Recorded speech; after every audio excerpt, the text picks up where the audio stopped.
मोअज़्ज़ज़ नाज़रीन, English दानिशवर Shakespeare ने कहा था, दिल होना चाहिए जवान ते उम्र च की रखे है। यार खुदा को खौफ खाओ, ये क्या शेक्सपियर ने कहा था? यार किसी अंग्रेज ने ही कहा होगा ना, क्योंकि अंग्रेज ही ऐसे होते हैं जो बूढ़े होने के बावजूद अपने आप को एक्टिव समझते हैं। असली लोग तो एवं देखो ना, ਤੁਹਾਡੇ सामने आई जी 38 साल ਦਾ ਹਲੇ ਹੋਇਆ ਤੇ ਭਰਜਾਈ ਤੁਹਾਡੀ ਕਹਿੰਦੀ ਹੈ ਤੁਹਾਡੇ ਵਾਸਤੇ खिचड़ी बना दिया। आयरिन खबर यूं है जिसमें ये गाना फिट हुआ है कि दिल होना चाहिए जवान उम्र च की रखे है जी। मुकाबला हुस्न जीत कर तकरीर करते हुए मॉडल के दांत गिर गए। मिस ग्रैंड थाईलैंड 2026 का फाइनल जीतने के बाद फातेह कमलवान चनागो तकरीर करने डाइस पर आई, लेकिन मुंह खोलते ही उनके मसनूई दांत निकल गए। ताहम खातून ने जल्दी से दांत दोबारा फिट करके मामला संभाल लिया। इसी मौके के हवाले से सियाने कहते हैं ना, मेरा मुंह ना खुलवाना वरना सारी गल खुल जानी है। वो चंगी पली बेचारी मुकाबला हुस्न जीत गई है और तकरीर के दौरान उसने आके हल्का सा मुंह खोला है तो सारा मामला खुल गया। जेम्स बॉन्ड, आप हमारे भाई हैं, आप भी खबर पढ़ते हुए थोड़े मोहतात रहा करें। नहीं, बताना हमारा फर्ज है भाई। तुम मेरी दंदी से वाकिफ नहीं हो? हद तो गई है यार, ये क्या करता है शाहजब मिर्जा? ये तो अलहदा ही मुझे ऐसे ही बुजुर्ग पेंट करने पे तुला हुआ है। हालांकि इसको चंगा भला पता है, ये जब माशाल्लाह मैं नया नया इस फील्ड में आया था तो उस वक्त मैं इसे पायन पायन कहता था। तो यार तुम उस खातून का बताओ जिस बेचारी के दांत गिर गए हैं। यार ये तो शुक्र करो कि उस बेचारी के सिर्फ दांत गिरे हैं। स्टेज के ऊपर अगर तेज हवा चल रही होती ना तो उसकी सुनहरी जुल्फे भी उड़ के हाल में किसी गंजे बंदे के सर पे जाके गिरनी थी और उसने वेग पकड़ के कहना था, ओ यूट्यूब रूटस।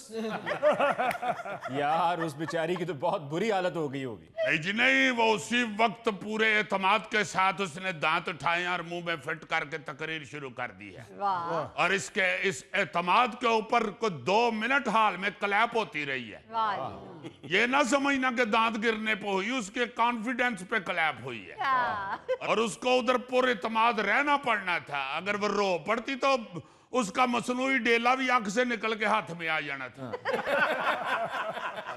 अच्छा, ये खातून पहला मुकाबला तो जीत गई जी। अब वो मिस ग्रैंड थाईलैंड 2026 बन गई है। अच्छा। लेकिन अब उसका अगला मुकाबला मिस ग्रैंड इंटरनेशनल 2026 का होना है, जिसमें अब हो सकता है कि मुकाबले के दौरान जब वो पहुंचे तो अंतयामिया वाले बकरे की तरह कहें कि पहले ताड़े दंद चेक करांगे। क्योंकि जो स्टेज ते डिगे तो साडा फंक्शन ते इंटरनेशनल भी खराब हो जाएगा। बंदा उन्हें पूछे कि इस उम्र तू मुकाबला हुस्न च क्यों हिस्सा ले रही है? असली दांत तो वो साथ छाड़ी गए सी, मसनूई दांत भी डिग पे। ये तो अब तुम सीधा सीधा गोगे पे अटैक कर रहे हो।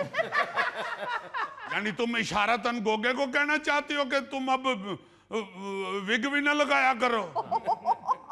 ये गोगा तो एक लंगर तकसीम करने वाली तकरीब में मेहमान खसूसी गया हुआ था। अच्छा। वो मेजबाना ने कहा, गोगा जी मेहमान खसूसी तुसी हो ते लिहाजा पहली देग तुसी तकसीम करनी है। ये बिरयानी कड्ढन वास्ते इंज देग दे उत्ते झुकिया ते दी विग लथ के विच। ਉੱਥੇ ਤੇ ਰੌਲਾ ਪੈ ਗਿਆ ਹੋਣਾ, ਅਸੀਂ ਤੇ ਗੋਗਾ ਬੁਲਾਇਆ ਸੀ, ਇਹ ਕੌਣ ਆ ਗਿਆ? इन्हें बड़ी कॉन्फिडेंस दे नाल वो चोलां चो विग चुकी है तो पूछया बाथरूम कित्थे वे? उत्थे जाके विग धोती है ते सिर ते सेट करके वापस आ गए। फिर देख बांटी गोगे ने? नहीं जी, गुस्से च इन्हें वंडी नहीं, फिर सारी आप ही खादी।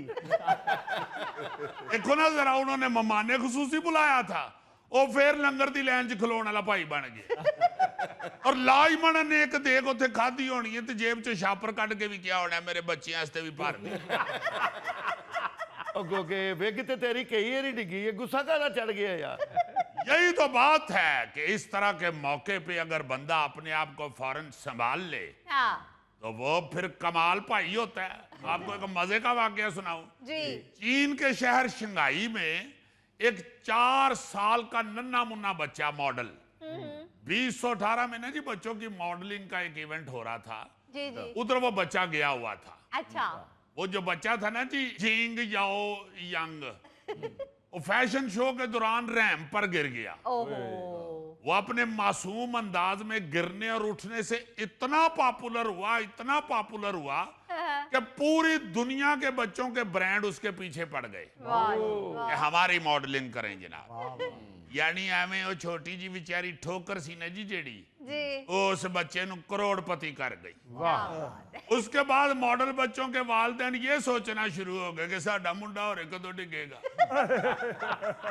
अच्छा, ये वाकया बताया यूं जाता है कि इस बच्चे को और एक दूसरे बच्चे को कहा गया कि आपने एक दूसरे का हाथ नहीं छोड़ना अच्छा। रैंप पे चलते हुए। जी जी। ये दोनों बच्चे हाथ पकड़ के चल रहे थे, सामने से एक बच्चा आ रहा था, उसके साथ इनकी टक्कर हो गई ओहो। क्योंकि इन्होंने हाथ नहीं छोड़ा। लो जी, जब टक्कर हुई है ये बच्चा नीचे गिरा है तो ये उस वक्त पूरी महफिल की तवज्जो का मरकज बन गया। जब ये बड़े कॉन्फिडेंस से उठा है, इसने आराम से कपड़े झाड़े हैं, दोबारा उसका हाथ पकड़ा और स्माइल करते हुए चल पड़ा है। फिर वाह। उस वक्त हाल में से आवाज आई, ओए तू कोई ये लगना है। वाह वाह वाह, बच्चा डिग्गा ते करोड़पति हो गया। बंदा डिगे ते इंज डिगे, ए गोगा ਜਦੋਂ ਡਿੱਗਾ ਨਜ਼ਰਾਂ ਤੋਂ ਹੀ ਡਿੱਗਾ। यार विग भी गोगे दी डिग्गी है, नजरां तो भी गोगा ही डिग्गा है, अब बाकी भी 6-7 बैठे हैं। यार ये क्यों गोगे को तंग करते हैं? यार आप बता दो फिर किसे तंग करें। करी जाओ फिर गोगे ने। अच्छा जी, 2017 में नाइजीरिया की एथलीट को विग लगाकर दौड़ना महंगा पड़ गया। ओ। ब्लेसिंग ओकाबरे उस खतून का नाम था। अच्छा। उसने लॉन्ग जंप मुकाबले में दौड़ना शुरू ही किया था कि उसकी विग उतर गई ओए। और बजाय जंप लगाने के वो शर्मिंदा होके वापस पलट गई बेचारी। उन्हें जाकर फिर अपने सेक्रेटरी ने क्या कि ओ सामने जेडी बिल्ली बैठी है ना, वो बिल्ली नहीं मेरी वेग के चौक के ले आ। जेम्स बॉन्ड, ਅੱਜ ਤੈਨੂੰ ਹੋਰ ਕੋਈ ਖਬਰ ਨਹੀਂ ਲੱਭੀ? ਸਾਰੀਆਂ ਵਿਗਾਂ ਵਾਲੀਆਂ ਖਬਰਾਂ ਲੱਭੀਆਂ ਨੇ। यार पहली तो दंदां वाली सी, वेग वाली तो एक तेरा ही कर होया ते दूजी है सुनाई। दरअसल ना ये जो नाइजीरिया की एथलीट थी, ये बेचारी ने अपने गंजापन छुपाने के लिए ना विग लगा ली और मुकाबले में पहुंच गई। जी। ताहम जैसे ही उसकी विग उतरी तो पूरे स्टेडियम में लाफ्टर थेरेपी शुरू हो गई। शायकीन के साथ साथ जो मुकाबले के जजेस थे ना जी, वो भी अपनी पेंसिल सुट के ते हंस हंस के कुर्सियां थले बढ़ गए। और तो और जो इस एथलीट की कोच थी ना जी, वो भी हंसना शुरू हो गई। इन्हें फिर होर ते किसी ने कुछ नहीं किया, कोच ने किया कि तेनू की तकलीफ है, तू तो मेरा कोच है, मेरे नाल आया, तू तो ना दंद कट।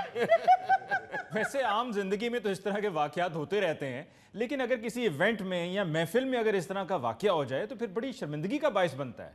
यस, और जिसके ऊपर कैमरा भी हो तो ते कैमरा रिकॉर्ड भी कर लवे कि ए लो भाई जी, ये देखो कि डड़ा भाई ते ओ पे है जी।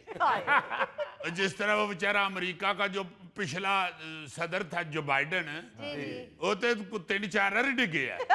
बल्कि उसके मुतल्लक तो सुना है वो जब घर से बाहर निकलता था ना तो उसकी बीवी साथ उसको गोडे पे लगाने वाली मरहम दे देती थी, जेब च रखो तुसी डिगना तो है ही। वो जब बेचारा सारा दिन काम काज करके तो वापस आता था ना, तो बंदा पूछता ना जी किथों किथों होके आए हो? जी। इसकी बीवी पूछा करती थी, जानू किथे किथे डिग के आए? जेम्स बॉन्ड, इस तरह की बातें ना करो। हमारे वजीर खारजा इसहाक डार साहब भी कुछ दिन पहले गिरे हैं। हाँ, वो देखो ना, इस्लामाबाद में वो जो तकरीब हो रही थी और पूरी दुनिया के कैमरे थे उस वक्त तो इस तकरीब के ऊपर जी। क्योंकि कनेडा वजीर खारजा आए हाँ जी। ओदे च डार साहब डिग पड़े। मगर पता चला कि उनके जो कंधे में ना जी एक हेयर लाइन फ्रैक्चर था। अच्छा। उस वक्त चूंकि पाकिस्तान सफारती सतह पर दुनिया की तवज्जो का मरकज बना हुआ था, इसलिए डार साहब बेचारों ने ना जी अपना कंधा बांध बूंद के तो काम चला लिया अच्छा। और तकरीब में डिग पड़े। हाय। मगर जब वो तकरीब में गिरे हैं तो फिर सोशल मीडिया को तो मिर्च मसाला चाहिए होता है, हाँ जी। उसे तो फिर हला हो गई।